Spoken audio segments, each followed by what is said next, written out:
It's out of need. Thank you. That ends general question time. I am very sad to have to inform the Chamber of the passing of our dear friend and colleague Brian Adam this morning. Our flags are already being flown at half-mast. Parliament will debate a motion of condolence next week, when members will have an opportunity to pay full tribute to Brian. There will also be a book of condolence available after FMQs today in the black and white corridor, and I know members will wish to add their contribution to it. Today, however, our thoughts are with his wife Dodie and Brian's family. First Minister.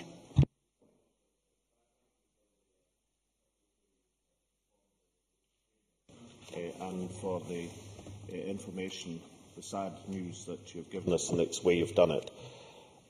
Brian Adams is an exceptional MSP. He was one of the absolutely crucial people who did what many thought was impossible in sustaining a minority government as Chief Whip. I was delighted to see him serve as a minister in this Parliament.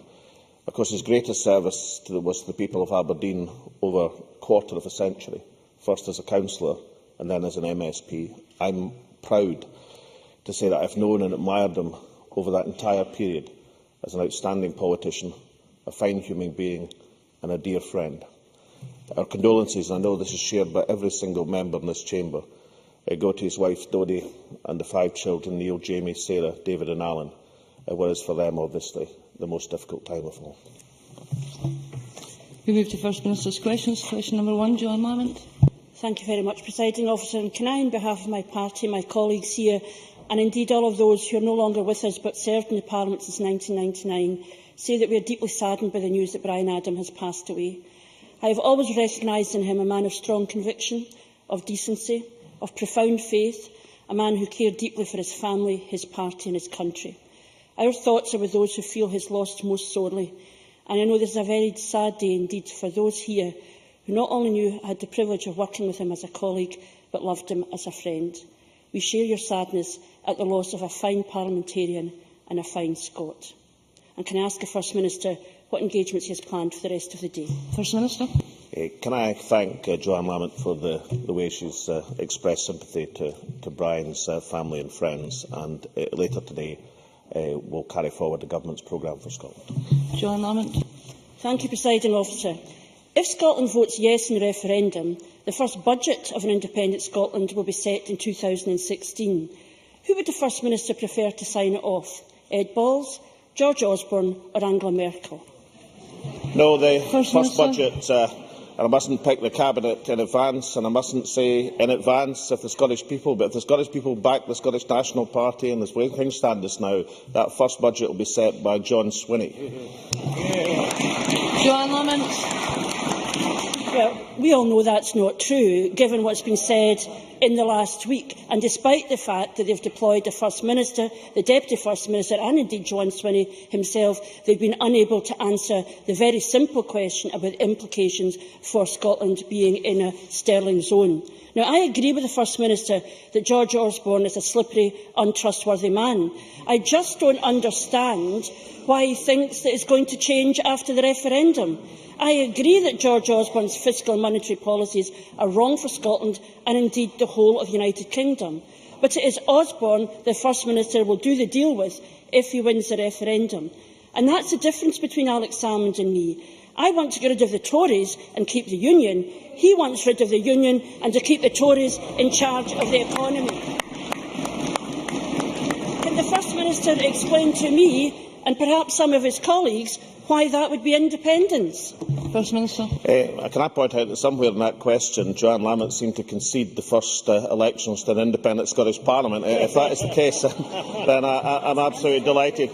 Can I point out that the arguments for a sterling area were set out in enormous detail by the Fiscal Commission some weeks ago, and we can point out that on the basis of last year's figures, for example, the £4 billion relative surplus that Scotland had compared to the UK Treasury, the ample room for manoeuvre, would that we had the ability now to generate that income which Scotland has generated and use it to benefit the people of Scotland. That is the sort of flexibility over taxation and spending that Scotland would have as an independent country. Joanne Lamont is in the unfortunate position that even when she proposes an increase in flexibility over fiscal policy, like control of income tax. The members of Parliament at Westminster, who she is meant to control, describe it as being dead in the water. It doesn't even get discussed at the conference. So perhaps it's not surprising that Joanne Lamont is apparently conceding the first elections for an independent Scottish Parliament. I think the Labour Party, Joanne Lamont, should try harder to unite with their own MPs instead of uniting with George Osborne, that slippery character in the Better Together campaign. Joanne Lamont. That felt like an infestation of squirrels, I have to say. Because we now seem to be in a position that we no longer cry freedom, we cry flexibility, whatever that might mean. And the First Minister has yet to answer a simple question about the implications of his choice with no plan B for the currency. Because, of course, John Swinney told the BBC Scotland might leave the United Kingdom without paying any debts at all. It seems that while there are some who say an independent Scotland might end up like Greece, John Swinney wants us to start off like Greece by defaulting on our debts. 4 weeks ago, I asked the First Minister what his plan B was if we couldn't agree on a currency union. Like George Osborne, he said there was no plan B. So is his strategy to say, let us into a currency union or we won't pay our debts? And if that fails, wouldn't Sam in Scotland start off life as an international pariah without a currency? First Minister. Our position, as set out in the Fiscal Commission's report, that Scotland is entitled to a share of the assets proportionate to the United Kingdom and the liabilities of the United Kingdom. That's the responsible position we've put forward. As Mervyn King said in front of the committees of the House of Commons, that the Bank of England is not just the Bank of London, it's the Bank of Scotland and the rest of the UK. But John Swinney was pointing out, and it's a realistic point to make, that if George Osborne says that all of the monetary assets belong to him, belong to the London Government, then by definition, as night follows day, if you pursue that argument, then so do the liabilities. And people may have noticed that George Osborne and Alistair Darling, between them, have piled up an enormous number of liabilities over the last few years. See, Joanne Lamont criticises the Conservative Party. Can I just say to her, it is kind of difficult to do that when you're in alliance with the Conservative Party. You can't say you don't like what George Osborne is doing to Scotland, then campaign shoulder to shoulder with him in the Better Together campaign. And we've got the remarkable position that Alistair Darling, the leader of the Better Together campaign, says you mustn't believe a single thing that George Osborne says. Nothing he says, he said it on Saturday, has any credibility. Nothing he says has any credibility. George Osborne says about Alistair Darling that anything he said hasn't got credibility. Politically, he's a dead man walking. So these two people, who don't believe in each other's credibility, are the ones who say to Scotland what we can't do.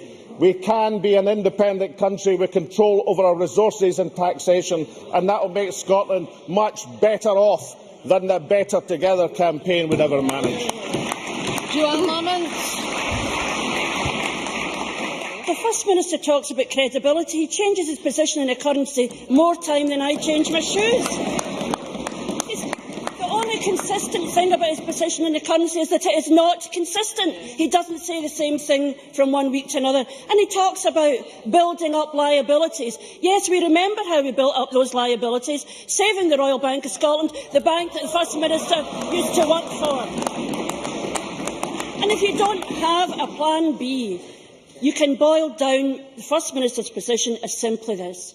Please, Gonny, please, let us be in a currency union, with no credibility about what you would take into that negotiation. But clearly, in the First Minister's last response, the First Minister clearly doesn't understand why this matters. He thinks it's a bit of a game, a bit of a knockabout. But it matters to families worrying about what currency their wages will be paid in and how they'll put food on the table. It matters to pensioners who are entitled to know how their pension will be paid. It matters to the person who has saved all of their lives and who now wonders what those savings will be worth if there is a yes vote. It matters to anyone paying off a mortgage, to anyone in a job, anyone with a business, The currency we have is a most basic question, and it is astonishing the First Minister has been unable to answer it. But pause. What the First Minister is saying is he wants a divorce, but to keep the joint bank account. Isn't he gambling with Scotland's future on the goodwill of neighbours we'd have just rejected? First Minister. You know, when we published the report to the Fiscal Commission Working Group, it is an extensive document put forward in enormous detail why we think it was an interest of Scotland to have a sterling area after independence and why it was overwhelmingly in the interests of the rest of the United Kingdom. That is a whole range of points about trade flows between Scotland and the rest of the United Kingdom, but probably the most substantial point is that Scottish Resources, which bankroll the sterling area, £50 billion. What on earth would happen to sterling if that were outside the sterling area? Therefore, we are not depending on the goodwill of munificence, just the obvious economic self-interest, the overwhelming self-interest of the rest of the United Kingdom. Well, that's perhaps why, when asked 4 times on Newsnight if he was ruling it out, the Chancellor refused to rule it out. Danny Alexander was asked simultaneously almost 4 times on the other programme, and he refused to rule it out. Now, Joanne Lamont says she doesn't know the SNP's position. I've just set out what the SNP's position is. What is the Labour's position?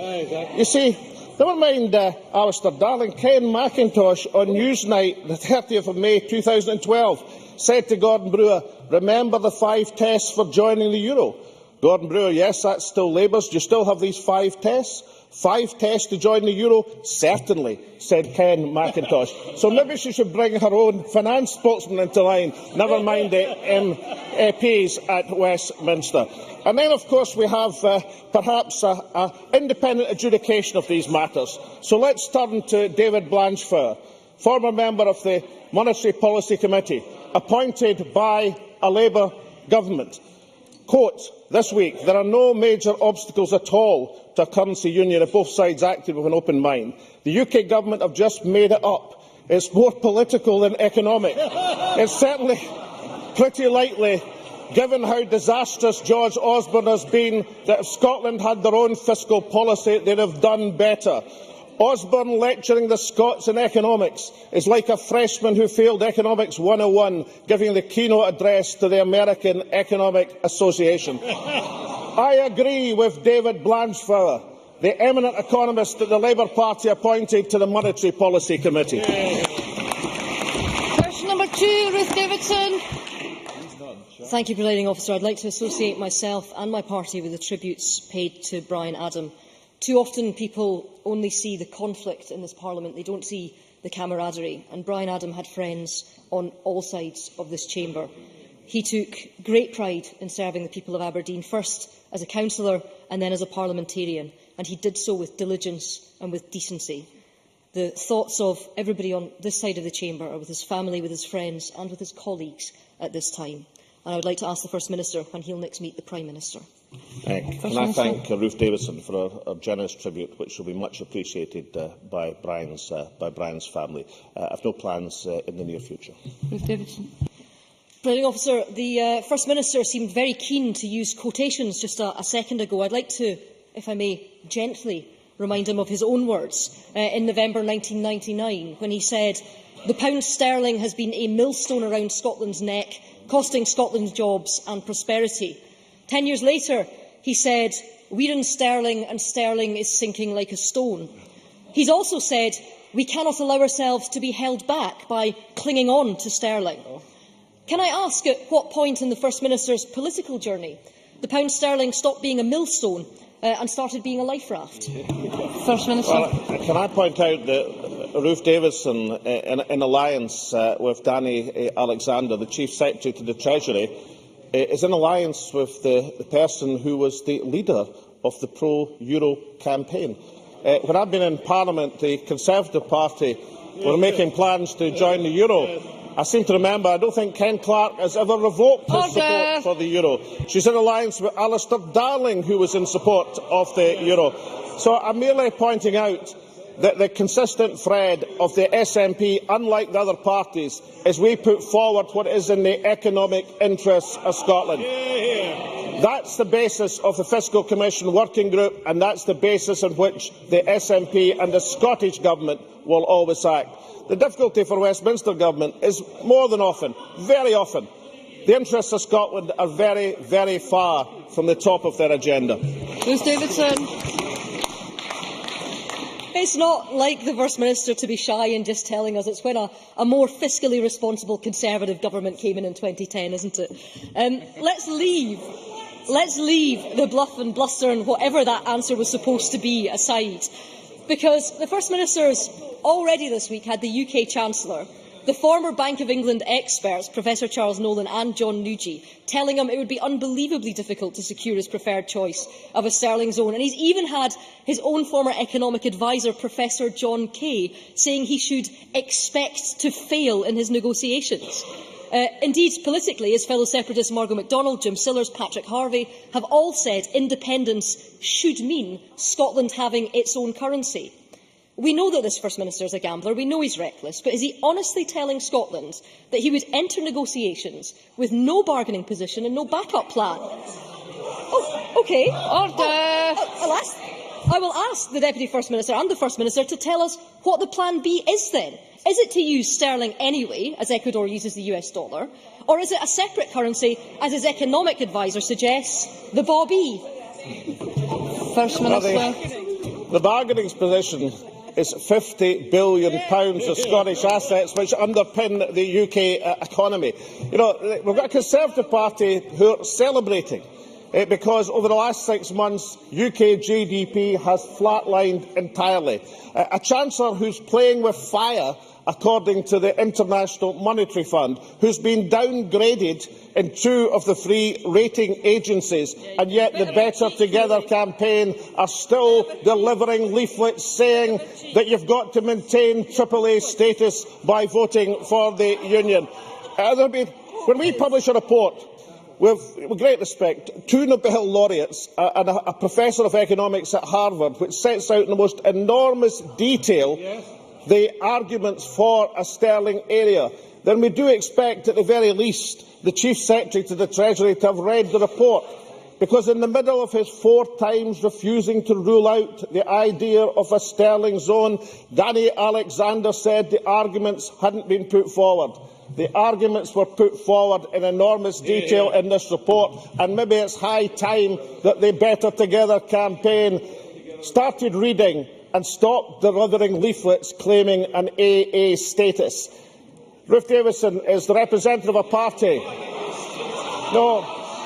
Exactly. I'm anticipating the next report from Moody's, which will take it down. There they are. The downgraded party in Scotland defending the downgraded Chancellor. We defend the interests of Scotland in the knowledge that Scottish resources are our bargaining position. I have a constituency question. Rob Gibson. Thank you, Presiding Officer. To ask the First Minister what help can be offered to 70 employees who risk losing their jobs following the liquidation of Ice Tech freezer factory in Caithness this week, after 40 years of production, first under Norfrost and since 2005 with John G. Russell. First Minister. Well, I share the constituency member's deep concern in respect to this development at Ice Tech and the impact, of course, on the employees affected, their families and, of course, the whole Caithness area. I confirm that we are continuing everything possible to support these employees through the Partnership for Continuing Employment Initiative. Skills Development Scotland have acted immediately to organise a paced redundancy support event for Friday the 3rd of May in the Pentland Hotel in Thurso.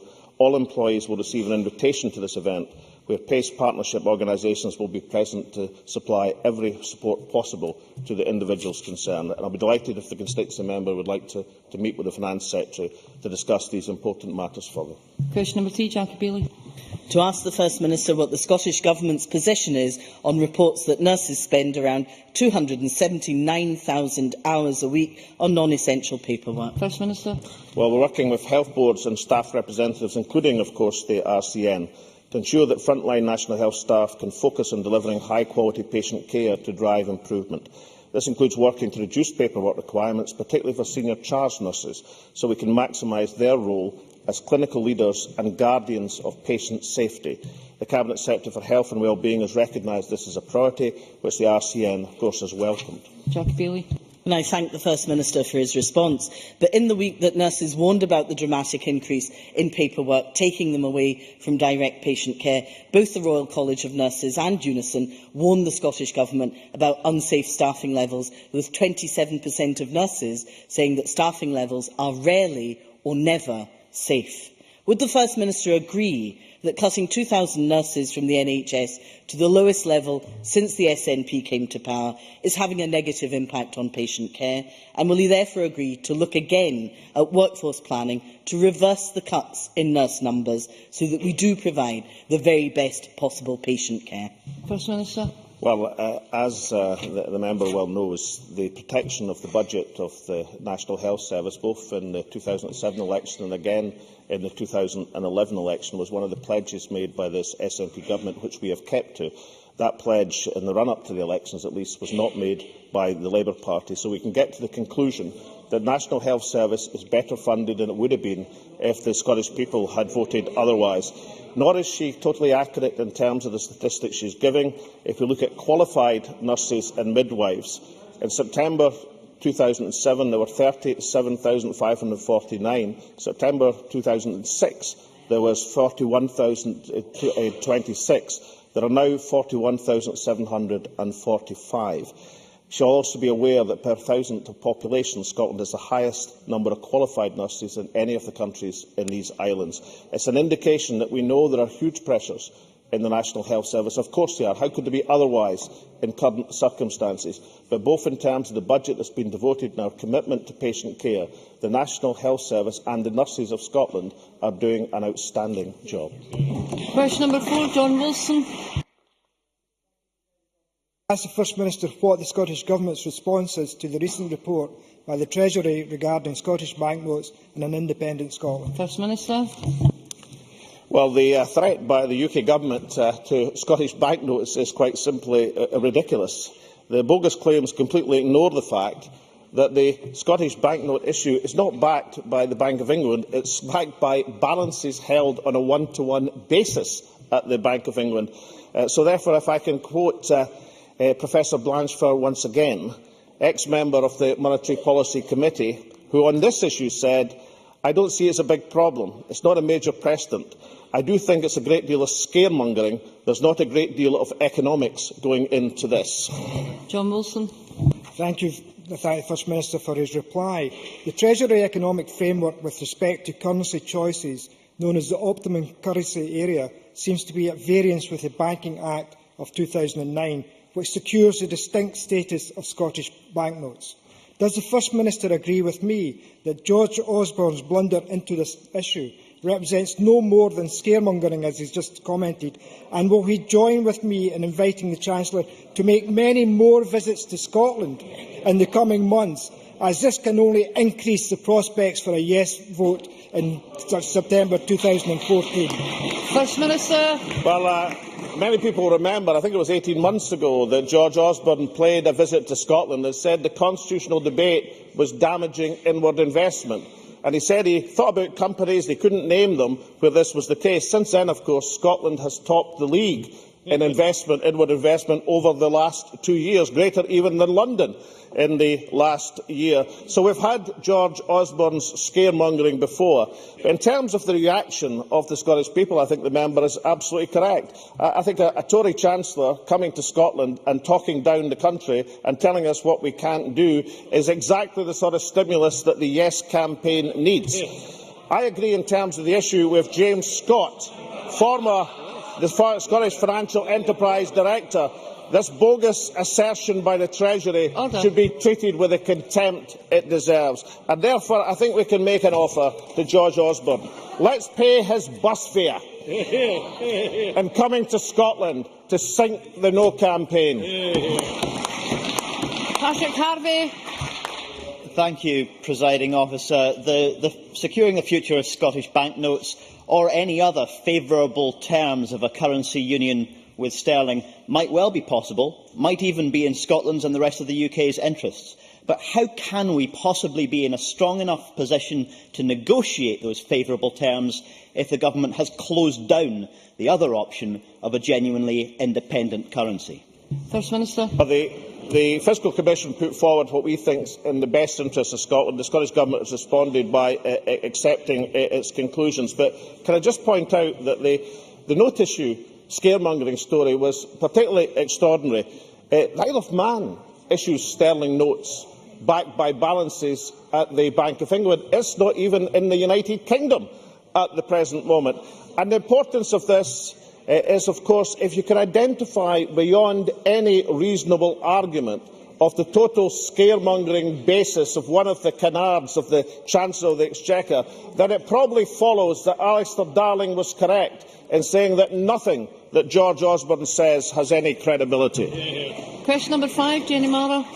To ask the First Minister what the implications are for scientific evidence in courts following the appeal court ruling in the Kimberley Haney case. First Minister. Well, the member will be aware of the adverse press coverage in relation to the two expert witnesses, Professor Sue Black and Dr Craig Cunningham, where it was reported wrongly in some newspapers the appeal court had referred to these two witnesses in derogatory terms. The member may be aware that the judiciary have issued a statement correcting this interpretation, and I placed a copy of that statement in Spice. The reputation of expert witnesses is very important indeed, and I know that Professor Sue Black and Dr Craig Cunningham are held in the highest regard. Professor Sue Black, of course, has an international reputation based on her work in Kosovo and elsewhere and around the globe. Forensic anthropology as a whole is a very important scientific discipline, which has an important role to play in many criminal cases. Jenny Marrow. The First Minister for his answer. Professor Sue Black said this week that the comments made by the appeal court judge in this case took science and the law back 100 years in Scotland. Yesterday's apology was welcome, but it would be good if we could make some advances to better understanding between science and the law as a result of this appeal. Will the First Minister ask the Cabinet Secretary to meet with the Law Society to take forward training for legal diploma students and the wider judiciary? Will he consider adopting the English Law Commission's proposals on expert evidence and the appointment of scientific advisers to Scottish courts? And will the First Minister meet with me, Professor Sue Black and her colleagues from the scientific community in Scotland to discuss how our legal system may be better served through improved scientific understanding? First Minister. I think the statement made by the judiciary is very important indeed, and I think it should be taken full account of, and that's exactly why I'm placing it in Spice. But can I just say, on this wider issue in terms of criminal procedures and admissibility of expert evidence, the Criminal Procedure Scotland Act 1995 contains these procedures for raising concerns about expert evidence by way of preliminary hearings and rulings. It is important that both prosecution and defence have access to the best experts in the field, and expert evidence can be rigorously tested through the court process. The system is flexible enough to deliver this. That is within the system at the present moment. But of course, given the appeal court's ruling, that is perfectly in order for the judiciary as a whole to consider what the appeal court has said, to see if the rules of court need to be altered in any way in terms of giving that provision, which is already within the criminal law of Scotland, its full emphasis and importance. And in terms of if the meetings after the statement of the judiciary are necessary, I'm sure the Cabinet Secretary would be delighted to meet the expert witnesses concerned. Question number 6, Jamidi. Officer, to ask the First Minister what discussion the Scottish Government has had with or representations it has made to Ofgem regarding the proposed new tariff comparison rate. First Minister. Well, the Deputy First Minister has responded to Ofgem's consultation on the retail market review proposals in December.